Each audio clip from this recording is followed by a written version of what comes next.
Bombay stock exchange, national stock ఎక్స్చేంజ్లో మీకు 9%, 8% rate of return ఉంటే 1 ఇయర్లో, గోల్డ్ ఏడాదిలోనే 57% రేట్ ఆఫ్ రిటర్న్ ఇచ్చి, ఒక్క నెలలోనే 16% ఇచ్చి, ఇప్పుడు వారం 10 రోజుల్లో 8 to 12% ఫాల్ అయింది. ఎవరు చెప్పగలుగుతారు చెప్పండి? ఇంత అన్నేచురల్ మూమెంట్ గోల్డ్ ప్రైసెస్లో ఉంటే ఎవరైనా ఇలా జరుగుతుంది అని చెప్పగలుగుతామా అనేది క్వశ్చన్ మార్క్. సో ఇది ఫస్ట్ ఆఫ్ ఆల్గా మనకు అర్థం కావాల్సిన అంశం. అందువల్ల ఎవరు చెప్పినా వారి వారి అనుభవాల నుంచి చెప్పడమే తప్ప ఖచ్చితమైన పరిణామంగా ఎవరము చెప్పలేము. ఇప్పుడు మార్కెట్లో ఉన్న ఎక్స్పర్ట్ చెప్పేది ఏంటంటే ఇంకో 8 to 10 వీక్స్ వరకు కూడా పడిపోవచ్చు, కానీ గోల్డ్కు ఉండే డిమాండ్ అయితే అంత సులభంగా పడిపోదు అని.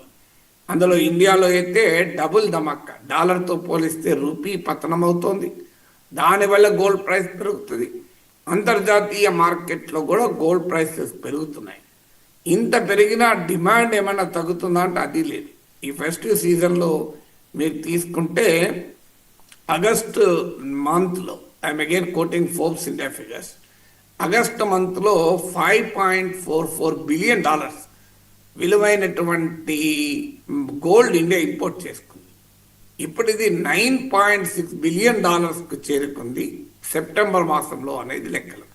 అంటే ఇంత భారీగా పెరిగిన సమయంలో కూడా గోల్డ్కి డిమాండ్ తగ్గడం లేదంటే కారణం ఫెస్టివ్ సీజనే కాదు, ఇంకా పెరుగుతుంది. ఇప్పుడు మీరు మొదట్లో అన్నారే 1,50,000 అవుతుంది, 2 లక్షలు అవుతుంది అనేటువంటి ఎక్స్పెక్టేషను ఒక కారణం. ఎందుకంటే ఇన్వెస్టర్స్ 2 రకాలుగా ఉంటారు. ఒకరేమో పెరిగే మార్కెట్లో ఇన్వెస్ట్ చేస్తారు, ఇంకో రోమో కాంట్రేరియన్ ఇన్వెస్టర్ అంటారు. వారెన్ బఫెట్ స్టైల్ అది.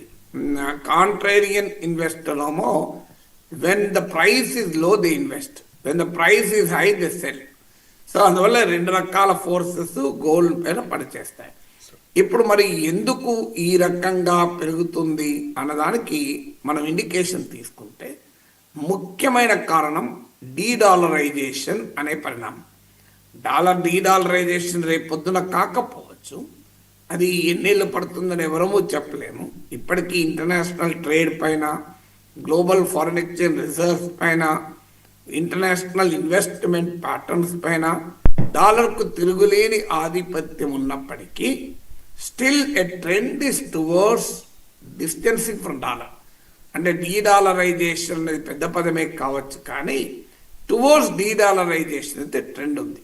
దానికి కారణం ఏంటో మీకు క్లాసిక్ ఎగ్జాంపులే తీసుకుంటే, ఎమర్జింగ్ మార్కెట్స్ అంటే ఇండియా, బ్రెజిల్, సౌత్ ఆఫ్రికా, వీటిని ఎమర్జింగ్ మార్కెట్స్ అంటారు. ఎమర్జింగ్ మార్కెట్ సెంట్రల్ బ్యాంక్స్ అంటే మన రిజర్వ్ బ్యాంక్ ఆఫ్ ఇండియా లాంటి బ్యాంకులు సెంట్రల్ బ్యాంక్స్ అంటారు. వాళ్ళు foreign exchange reserves custodians. Foreign exchange reserves అంటే డాలర్ కావచ్చు, యూరో కావచ్చు, యువాన్ కావచ్చు, గోల్డ్ కావచ్చు, వీటన్నిటిని కలిపి ఫారిన్ ఎక్స్చేంజ్ రిజర్వ్స్ అంటారు, విదేశీ మారక ద్రవ్య నిల్వలు అని. సో ఈ ఫారిన్ ఎక్స్చేంజ్ రిజర్వ్స్లో గోల్డ్ షేర్ పెరుగుతూ వస్తుంది.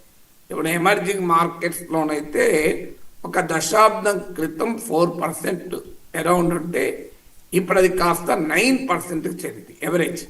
అంటే ఒక్క దశాబ్ద కాలంలోనే ఎమర్జింగ్ ఎకానమీ సెంట్రల్ బ్యాంక్స్ గోల్డ్లో ఇన్వెస్ట్ చేయడాన్ని, గోల్డ్లో రిజర్వ్గా పెట్టుకోవడం డబుల్ అయింది. ఇక డెవలప్డ్ కంట్రీస్లో అయితే అరౌండ్ 20% వరకు కూడా తమ ఫారిన్ ఎక్స్చేంజ్ రిజర్వ్స్లో గోల్డ్ ఉంటుంది.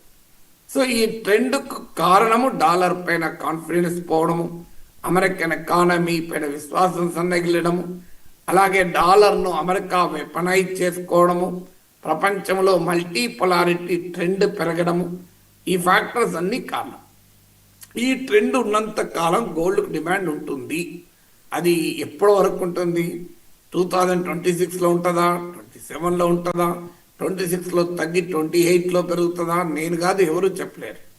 కానీ డెఫినెట్గా డీడాలరైజేషన్ అనే ప్రాసెస్ ఉన్నంత కాలం గోల్డ్కు డిమాండ్ పెరుగుతుంది. డీడాలరైజేషన్ అంటే డాలర్ వైపు చూడడం తగ్గడం, డాలర్ పైన ఆధారపడడం తగ్గడం.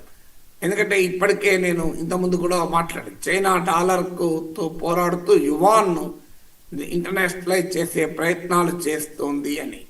ఎందుకంటే యువాన్ను డాలర్కు పోటీగా చేయాలని. ఇప్పటికీ గ్లోబల్ ట్రేడ్లో యువాన్ పాత్ర చాలా తక్కువ, అరౌండ్ 9%. కానీ చైనా కరెన్సీ స్వాప్ అగ్రిమెంట్ చేసుకుంటోంది.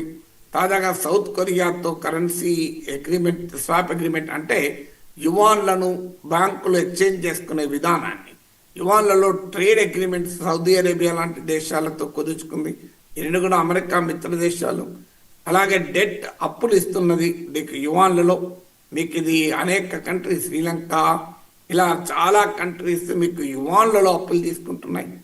సో ఈ ట్రెండ్ మారిపోతుంది కనుక multi polarity, even global currency సిస్టంలో కూడా ట్రెండ్ టువర్డ్స్ మల్టీ పొలారిటీ జరుగుతుంది.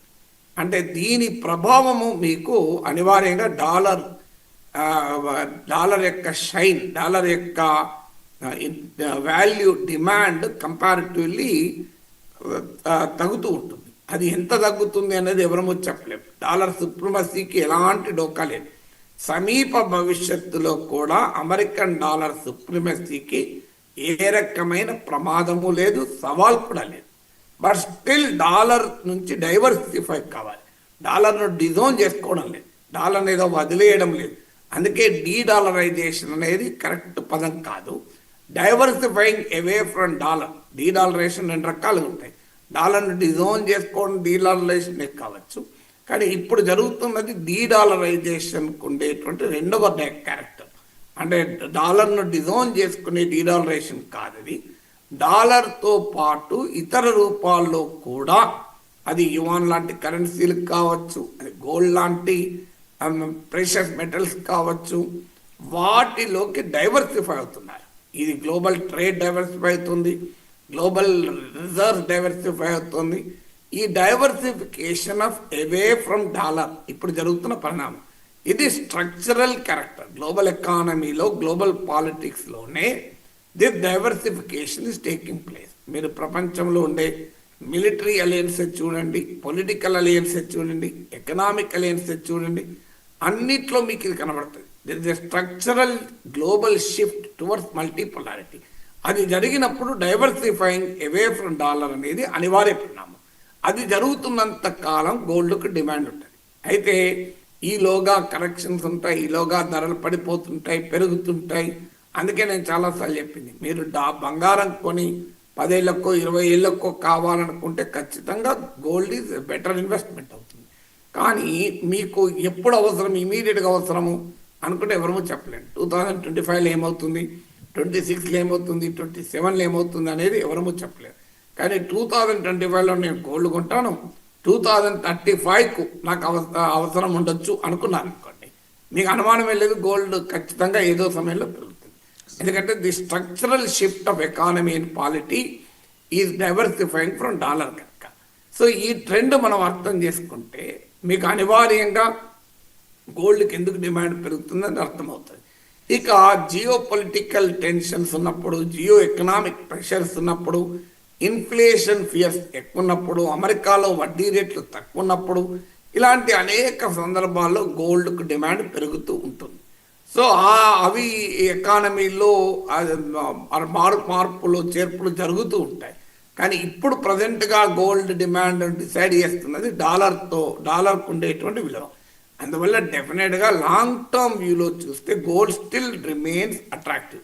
షార్ట్ టర్మ్లో ఏం జరుగుతుంది, మీడియం టర్మ్లో ఏం జరుగుతుంది అన్నది ఎవరమో చెప్పలేరు. Right sir.